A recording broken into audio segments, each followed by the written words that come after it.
Bismillahirrahmanirrahim. Assalamualaikum warahmatullahi wabarakatuh.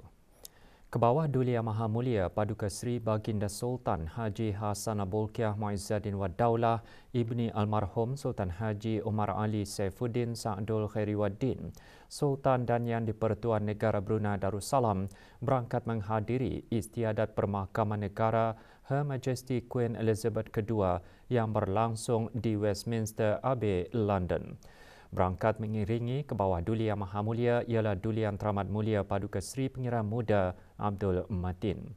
Istiadat Permakaman Negara juga dihadiri oleh ahli-ahli kerabat-kerabat diraja, ketua-ketua negara dan tetamu daripada seluruh dunia.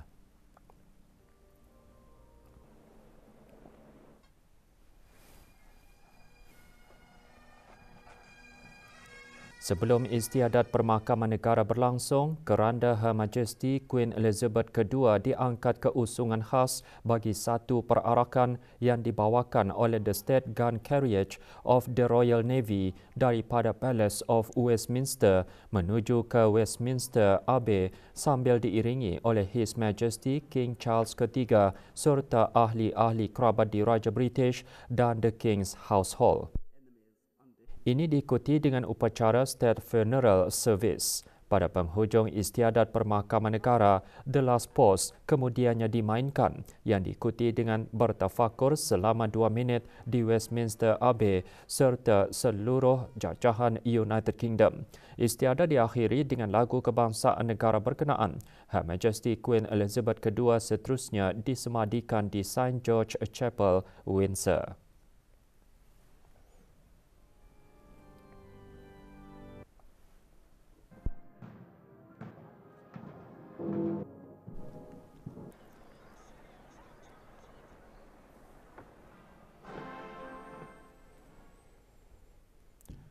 Her Majesty Queen Elizabeth II mangkat pada usia 96 tahun dan memerintah sebagai Queen of the United Kingdom of Great Britain and Northern Ireland bermula 6 Februari 1952 hingga 8 September 2022 iaitu lebih 70 tahun pemerintahan. Kebawah Duli Yang Maha Mulia Paduka Seri Baginda Sultan dan Yang di-Pertuan Negara Brunei Darussalam telah mengurniakan titah perkenan bagi bendera kebangsaan negara dikibarkan separuh tiang. Pengibaran bendera bermula kemarin sehingga pukul 8 pagi hari ini.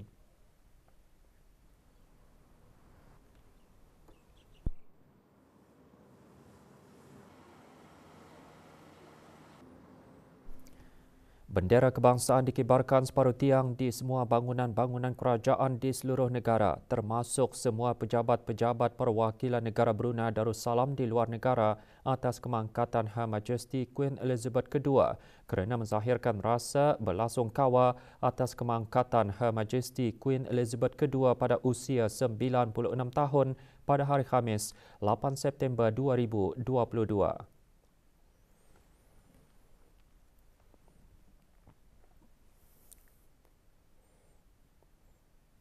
Dalam masa 1 minggu kebelakangan, jumlah kes COVID-19 yang dilaporkan di negara Brunei Darussalam menunjukkan sedikit peningkatan dengan kadar purata kes pada minggu lepas sebanyak 215 kes sehari berbanding 179 kes sehari pada minggu sebelumnya. Sebanyak 46,728 keputusan ujian ART dimuat naik ke aplikasi BruHealth dalam masa 1 minggu. 3.2% daripadanya adalah keputusan ujian ART positif. Perkara tersebut dimaklumkan oleh Yang Berhormat Datuk Seri Setia Dr. Awang Haji Muhammad Isham bin Haji Jaafar, Menteri Kesihatan, semasa sidang media situasi terkini jangkitan COVID-19 kemarin di Dewan Al-Afiah Kementerian Kesihatan. Tidak ada kes di dalam kategori 5, yakni mereka yang memerlukan rawatan di unit rawatan intensif ataupun ICU, manakala 3 kes berada di dalam kategori 4, iaitu mereka yang memerlukan bantuan oksigen dan di bawah pemantauan rapi. Kadar liputan vaksinasi COVID-19 di negara Brunei Darussalam kekal berada di tahap yang tinggi dengan 78.3% daripada keseluruhan rakyat dan penduduk negara ini telah mendapatkan dos ketiga vaksin dan 10.3% juga telah mendapatkan dos keempat. Sebanyak 215 kes baru telah dilaporkan, iaitu 209 kes hasil ujian ART dan 6 kes adalah hasil dari 480 ujian makmal RT-PCR. Menteri Kesihatan juga menjelaskan setelah meneliti langkah-langkah pengawalan yang dilaksanakan di fasiliti-fasiliti kesihatan kerajaan, Kementerian Kesihatan mengumumkan beberapa perubahan akan dilaksanakan mulai hari ini 20 September 2022.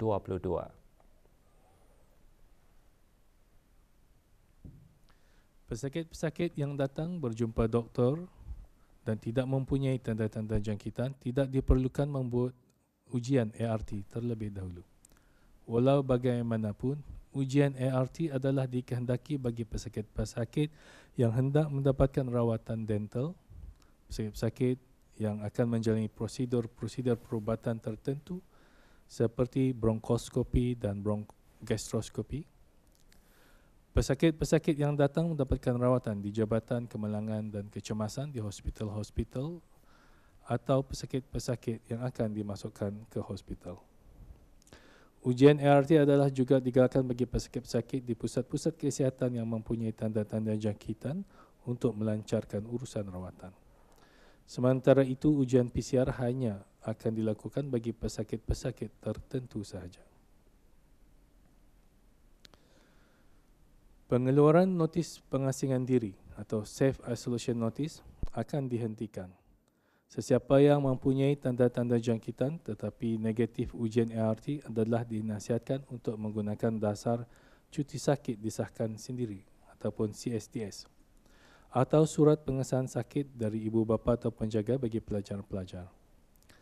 Sebagai peringatan bersama juga, kes-kes positif ART akan menjalani pengasingan diri sebagaimana perintah kuarantin di bawah Akta Penyakit Berjangkit selama tempoh yang ditetapkan mengikut SOP yang sedia ada pada masa ini.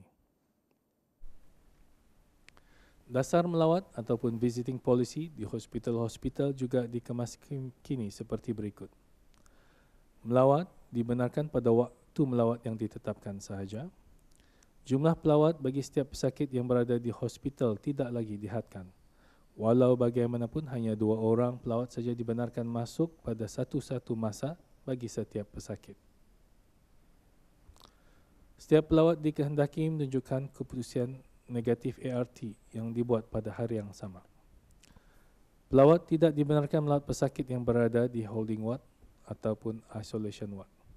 Walau bagaimanapun, seorang penjaga berkemungkinan dibenarkan untuk bersama pesakit mengikut penilaian dan kesesuaian keadaan pesakit. Kanak-kanak di bawah umur 12 tahun tidak dibenarkan melawat. Tata cara pengurusan jenazah yang meninggal dunia disebabkan oleh COVID-19 secara langsung atau tidak langsung juga telah dikemas kini kepada tata cara pengurusan sebelum pandemik.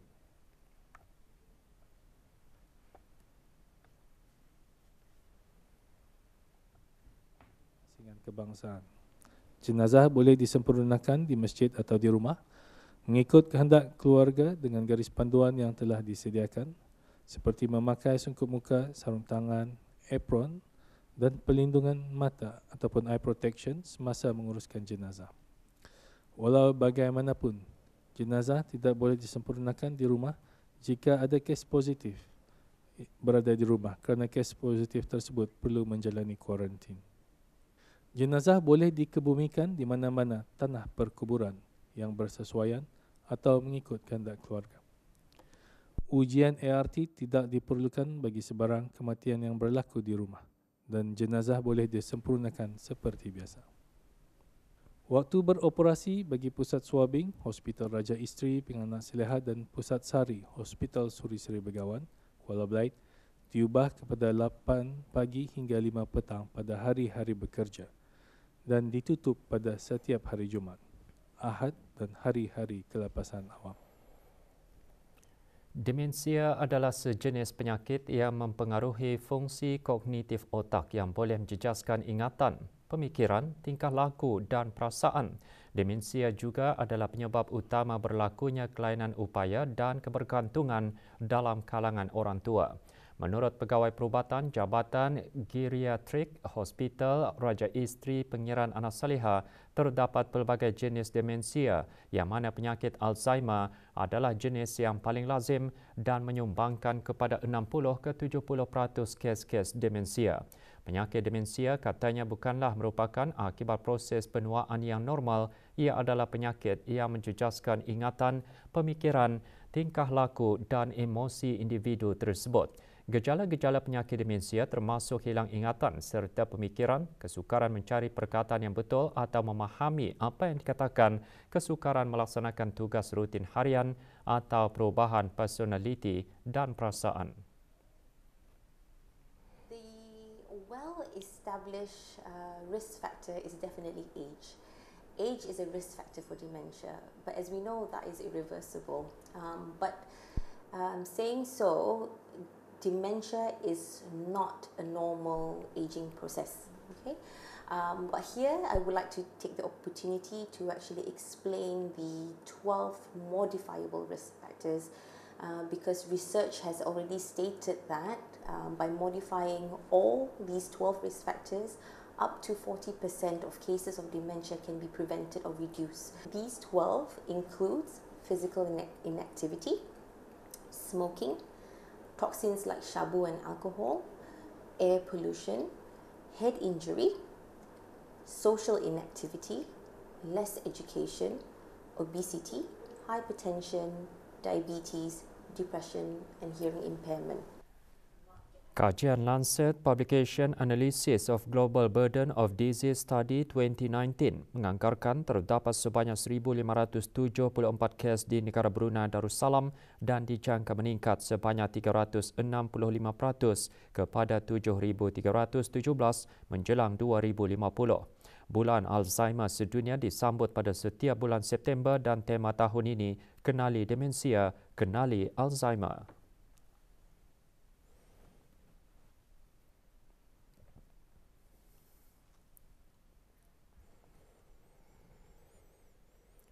Jualan runcit pada suku kedua tahun ini menunjukkan penurunan tahun ke tahun sebanyak 4.1% dengan anggaran nilai menurun daripada RM488.2 juta kepada RM468.3 juta. Jabatan Perancangan Ekonomi dan Statistik Kementerian Kewangan dan Ekonomi dalam siaran medianya menyatakan dari segi jumlah jualan, pertumbuhan negatif dicatat sebanyak 6.8% tahun ke tahun. Penurunan jualan runcit didorong terutamanya oleh penurunan jualan tekstil, pakaian dan kasut diikuti dengan penurunan jualan peralatan elektrik dan peralatan pencahayaan isi rumah di kedai, jualan di stesen minyak dan jualan di gedung serbaneka.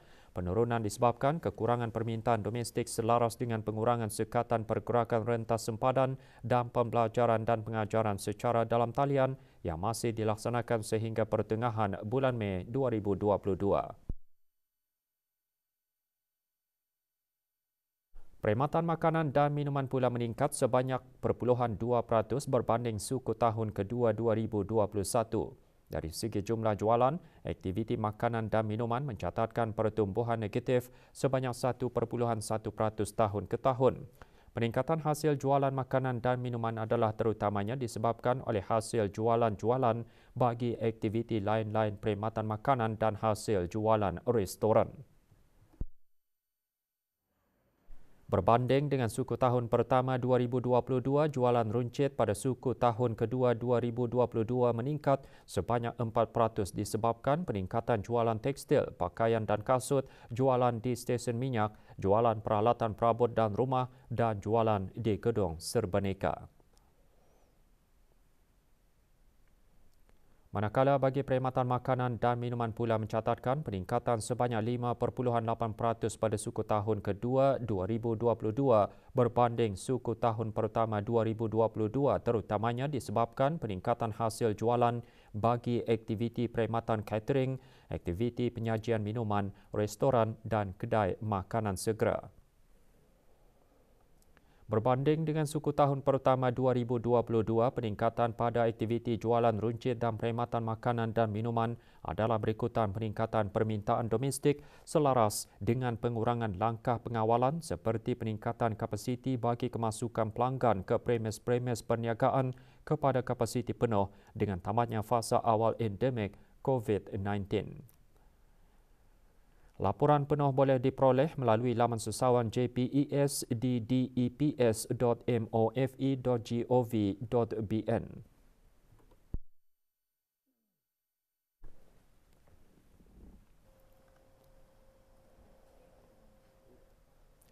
Seorang lelaki warga tempatan yang bertugas sebagai warda di Jabatan Penjara Kementerian Hal Ehwal Dalam Negeri dituduh di Mahkamah Magistrate Bandar Seri Begawan atas dua pertuduhan di bawah kesalahan Akta Pencegahan Rasuah Penggal 131 dan satu tuduhan di bawah Akta Penjara Penggal 51. Asmali bin Abdullah dituduh bagi dua kesalahan di bawah bab 6(a) Akta Pencegahan Rasuah Penggal 131 bagi menerima wang rasuah sebanyak dua kali iaitu RM100 pada 13 Mac 2022 dan RM200 pada 26 April 2022 daripada dua individu yang berlainan sebagai dorongan atau gancaran bagi membenarkan tanpa kebenaran yang dibenarkan oleh pihak atasan dua orang banduan untuk masing-masing menghubungi seseorang di luar penjara menggunakan telefon bimbitnya.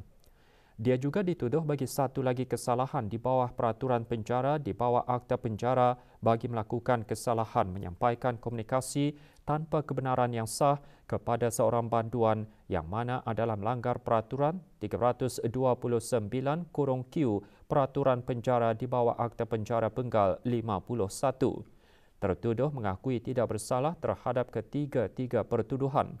Kes akan disebutkan lagi pada 3 Oktober 2022. Sementara itu, tertuduh dilepaskan dengan ikat jamin mahkamah sebanyak RM10,000 atau dua orang penjamin beserta syarat-syarat yang lain.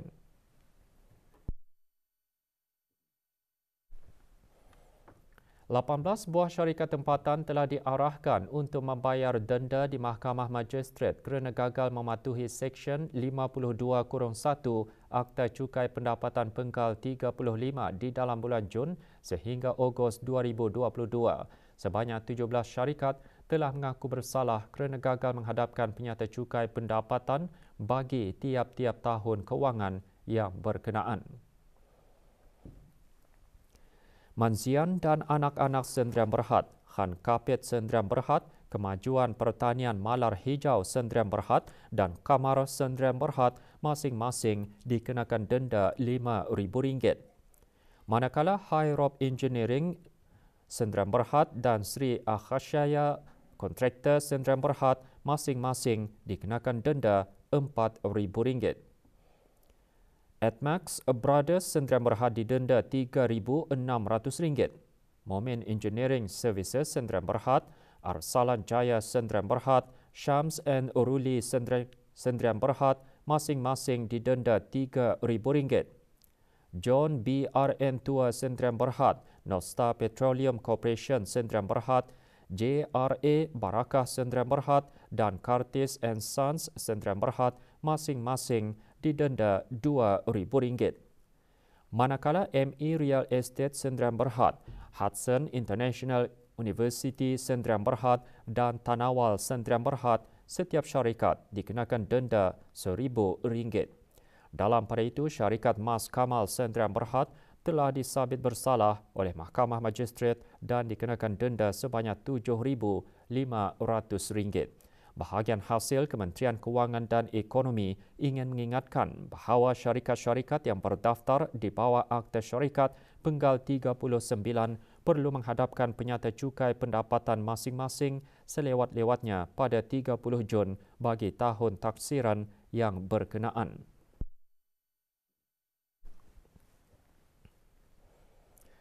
Dua kompaun dan 6 notis amaran dikeluarkan terhadap 8 buah premis perniagaan atas kesalahan melanggar Akta Kawalan Harga Penggal 142 iaitu menjual melebihi harga maksimum yang ditetapkan dan memaparkan tanda harga yang mengelirukan. Kompaun dan notis amaran dikeluarkan susulan penguatkuasaan rutin harian yang dijalankan Jabatan Perancangan Ekonomi dan Statistik JPES, Kementerian Kewangan dan Ekonomi melalui Jabatan Hal Ehwal Pengguna. 2 buah premis perniagaan dikenakan kompaun kerana menjual melebihi harga maksimum yang ditetapkan bagi barangan yang dikawal harga. Syarikat Fairozdin Mini Mart dikompaun RM700, manakala Hama Department Store dikenakan kompaun RM500. Sementara itu, bagi 2 minggu pertama bulan September tahun ini, 6 notis amaran dikeluarkan terhadap 6 buah premis perniagaan termasuk sebuah farmasi atas kesalahan menjual melebihi harga maksimum yang ditetapkan dan memaparkan tanda harga yang mengelirukan, iaitu paparan tanda harga tidak selaras dengan harga yang tercatat di dalam sistem pembayaran. Bagi maklumat lanjut mengenai Akta Kawalan Harga Penggal 142 dan aduan rasmi mengenai amalan perniagaan yang tidak wajar, para pengguna disaran menggunakan aplikasi mudah alih pengguna bijak. JPES juga boleh dihubungi melalui talian Darussalam 123 atau email keaduanpengguna@jpes.gov.bn.